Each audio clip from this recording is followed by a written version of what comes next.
Hello. So it's been a while, everybody. I have been getting a lot of things into gear. I just started attending the Small Business Expo last week, and then that previous day I did Write-O-Rama, which it's time for me to start working on the second book. So I just got my samples in from my manufacturer, and it seems to be pretty good. I enjoy like how it feels. Um, it didn't cost a lot of money. It was less. It was under $100, and so some of the challenges I've had during this kind of quieter time was knowing that the book was about to be done and reaching out to some of my personal friends to help me with many aspects of the writing process. So, the first of which was editing. So, I paid someone who lives here in town that I met in a writing group, and I paid her to read my book, and she submitted some edits for me. So I'm going through that, and if I can seriously recommend that for everybody starting your first book, I would seriously recommend it. She cut my book into 10,000 words. She just cut it all out. Granted, there were parts that probably repeated and things like that, but as I've been looking into different areas of marketing, a lot of people either just write or they sell products. You don't really see many people that do many different things. So, my singing in a band, my law school experience, my travels and doing documentaries, my building a business, selling on Amazon, and my writing a book and wanting to create a nonprofit all under 30 is like a lot of people don't understand. They would just sell one thing. So, there's a few people that I've looked online that follow this same multi-dimensional life platform, right? Living through and gaining finances through your multiple forms of who you are, multifaceted people. And Gary Vaynerchuk was one of them. I'm outside, so. And so I've come across a few places in my business that I was not, who do you turn to at this point? Do I own several brands? This was a question that I had earlier was, do I own several brands? Do I own Unapologetically Marinike as that traveler, right? The girl who walked out of law school, didn't accept the money from the lawsuit, and left with only a little bit of money to explore, to be free. Do I leave that alone and establish Unapologetically Free and just leave those as two separate entities? Do I join them as DBAs? Do I just start them as two separate patent and trade places? Or is it just like one that will always be my name? And what are the benefits and detriments, maybe like some serious pitfalls to having that aspect of business? So there is a lot to really consider. But I just have one website, and from that is what I'm going to build on. And the agents that I select, I will own the rights. They will have world rights to publish it, because a lot of you speak español, and tal vez más tarde hacer una otro película en español por todos. So no te preocupes. And so I will have another video for you all, my Spanish-speaking friends from living in Mexico and Guatemala, and the rest of you for us around the world in Spanish. But there's just like a lot of places and logistics.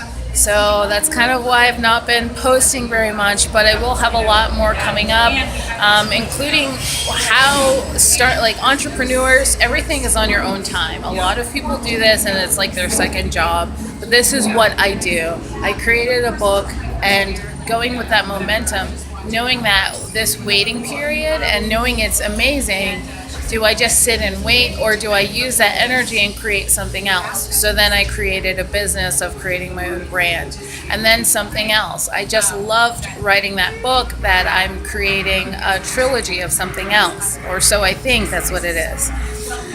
And knowing that I have a best friend in Netherlands, and she's in fashion school, and she's a model. How can we work together and build it in Netherlands?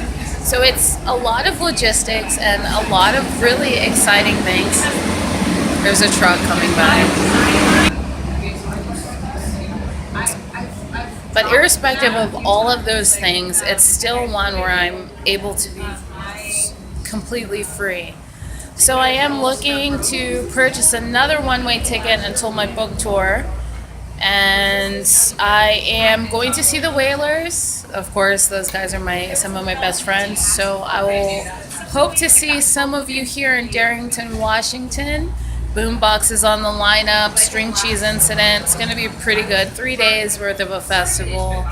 And let's see what else. Melvin Seals is playing in. He's playing in Oregon soon, so I'm gonna go and meet up with him. A very good friend of mine. So I just want to get out, see some nature, and just hang out with my mentors for a little bit, and then head out. So I'm thinking either Cambodia or Thailand for, I don't know, maybe the next 4 or 5 months. You guys can leave me some comments based on what you know. I haven't been there yet, so I'm so excited to learn another language and just submerge myself in a culture, eat all the awesome food, check out the beaches. Before this book tour, and I know that's going to be it's going to be great. So I thank you all. It's been a lot of love and support, but it's important to always stay yourself, keep all of the interests that you have, whether you enjoy deadhead music like myself, fish, you got to go on tour. It doesn't make you any less of a productive person. It just makes you smarter because you have more ideas. So yes, follow your passions, subscribe, comment below. I think that's about everything. I am having a challenge where I'll do 30 days of video and just pick each topic, and yeah, so look forward to that. That's coming up soon. And I'll let you all know where I choose to travel. So if you see me, come say hey. And a lot of you are sending me messages about how I'm doing this on Amazon. It's not really that big of a secret. Everybody is doing this. There was even a book written about it called The 3-Hour Workweek by Tim Ferriss. And it was something I read right after I chose not to return back to law school. And I didn't really come back. I didn't consider it until I came back to the U.S. with the purpose of writing a book. So now that that's done and over, it's time to start creating something new, right? You can't just stay writing a book all the time. One will become depressed. So you have to dip your toes, not just in one form of finances, because that's not very stable. You have to have multiple streams of income. So for me, this is how I felt with just the book alone, and then the Amazon business, and soon real estate, and then YouTube and life coachings.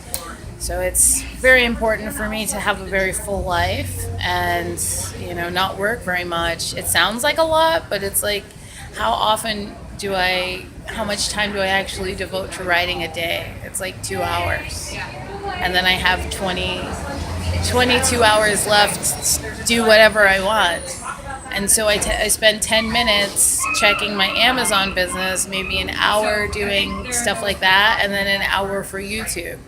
I still have 20 hours, maybe 19 hours left in the day. So it's definitely been a challenge to find other things to create and hanging out with your friends. But it's law school. I found when I was in law school, everybody would say that the law is a jealous mistress. So what does that mean exactly? Like, it means you cannot focus on anything else, even when you're out with your friends, when you're at a birthday party. The only thing that's in your mind is getting back to your torts or your civil law, or your mind is engrossed in a case. So I feel as if my business is sort of a very jealous mistress for me, and I'm enjoying it. Like, I'm letting it take me into the process, and it is already done. All you have to do is do it. So, okay, comment, subscribe, and I'll talk to you.